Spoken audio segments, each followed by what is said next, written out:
Bom, eu agradeço o convite.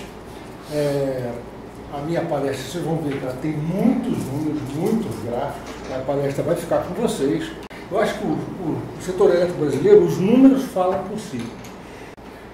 Temos um alto grau de imitação de setores de sistemas térmicos, vou mostrar isso aí, e uma grande fragmentação de responsabilidade.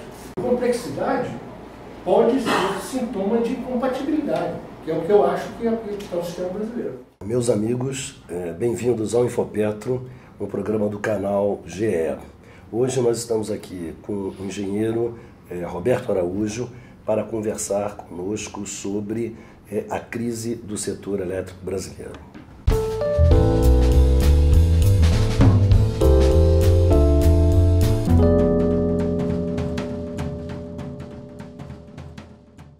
Para essa entrevista com o Roberto Araújo, eu convidei o economista Diogo Lisbona e o pesquisador do Grupo de Economia da Energia, engenheiro Renato Queiroz.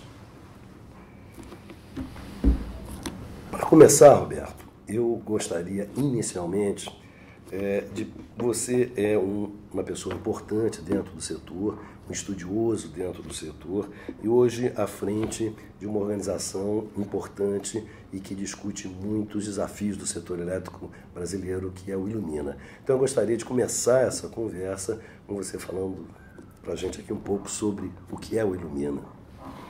O que é engraçado é que o Ilumina foi imaginado por do personagem que já morreu, o Betinho, e ele achou o seguinte: naquela época, o que ele estava interessado era preservar a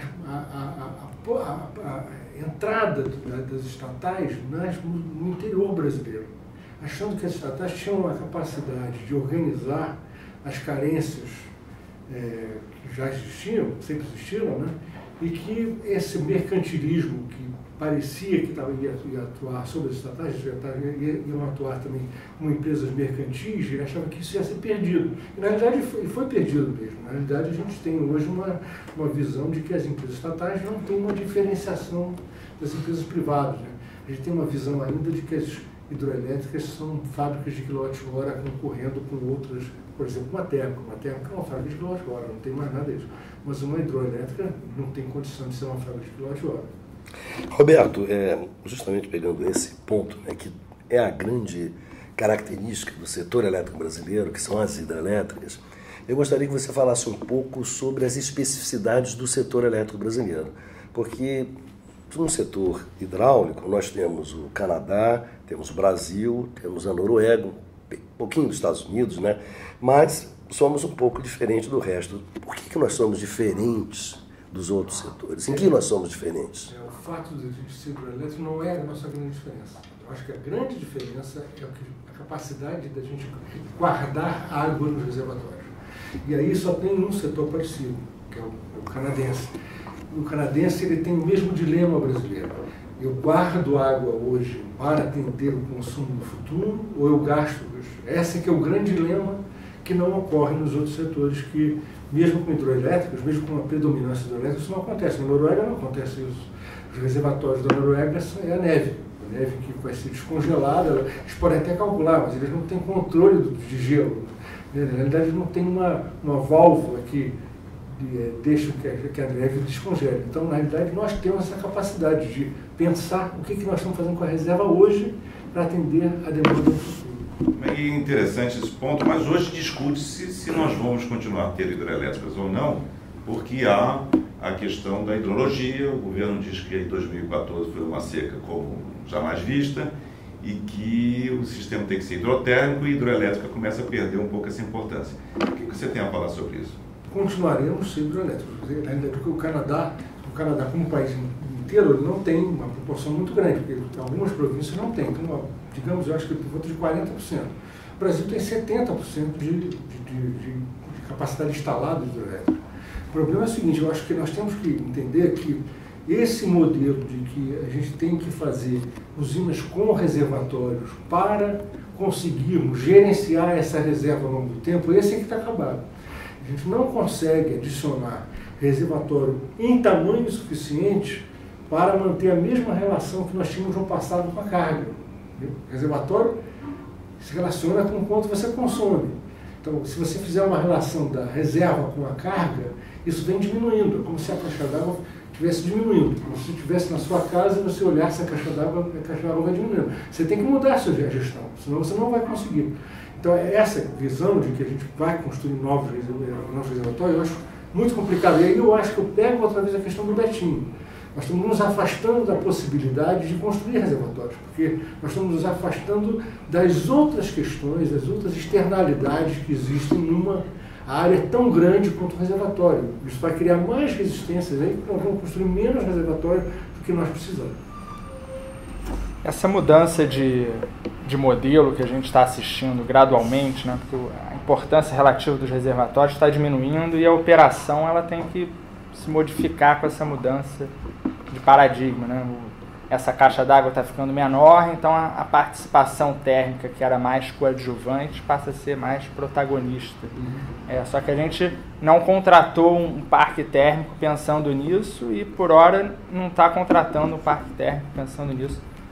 Quais são os desafios de mudar esse modelo? Né? Eu acho que o governo cometeu um grave erro em, dependendo de parâmetros muito subjetivos, como custo do déficit, como taxa de desconto do futuro, com uma dependência muito grande, uma ponderação com esse tal do custo marginal de operação, que é uma visão do operador, você montar um leilão onde vence não quem tem o menor custo, mas quem tem o melhor índice custo-benefício.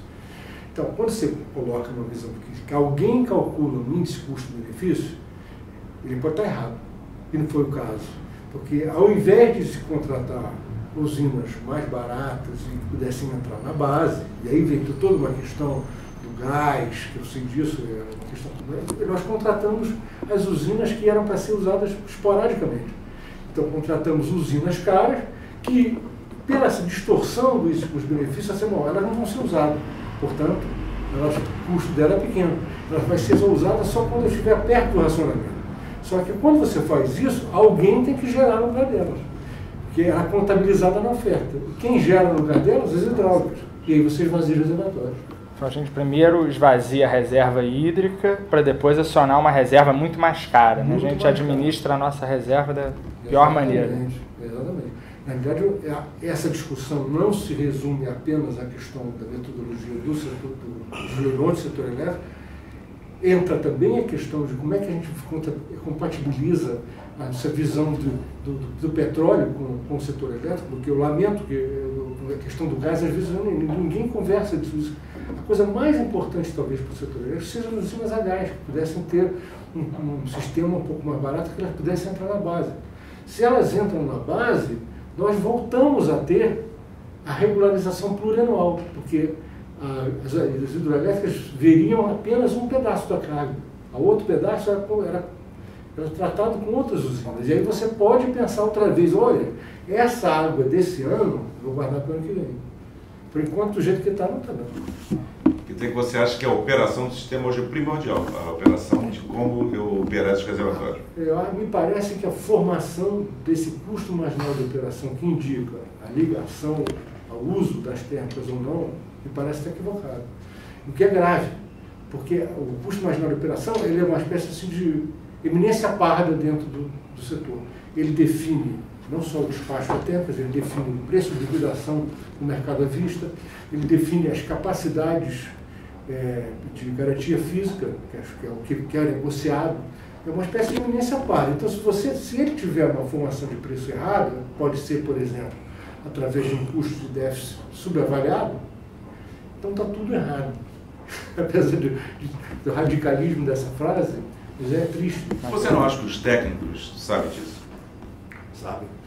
Isso é o que mais me deixa mais impressionado, que essas características físicas que mostram essa incompatibilidade, né, do setor elétrico de adotar esse modelo de mercantilização, me parece totalmente conhecido dos técnicos. Todas as pessoas que eu conheço com grande experiência, elas sabem disso. As conversas de corredor, no cafezinho, eles sabem disso, mas isso não se amplia, isso não se leva isso para cima. Há uma resistência muito grande a modificar o que está. Técnicos do próprio governo, você diz sabe disso, das empresas, pelo menos. Das próprias empresas, pessoas experientes, pessoas com uma experiência na Eletrobras, que foi a grande, vamos dizer, responsável pela expansão do setor elétrico no passado. Roberto, o setor elétrico brasileiro atravessa uma crise grave e profunda. Existem vários diagnósticos sobre essa crise. E, evidentemente, para desenhar saídas, seria necessário ter um bom diagnóstico. Então, eu gostaria de conversar com você justamente sobre esse tema. Então, no próximo bloco, nós vamos estar aqui conversando com o engenheiro Roberto Araújo exatamente sobre a crise e os diagnósticos da crise.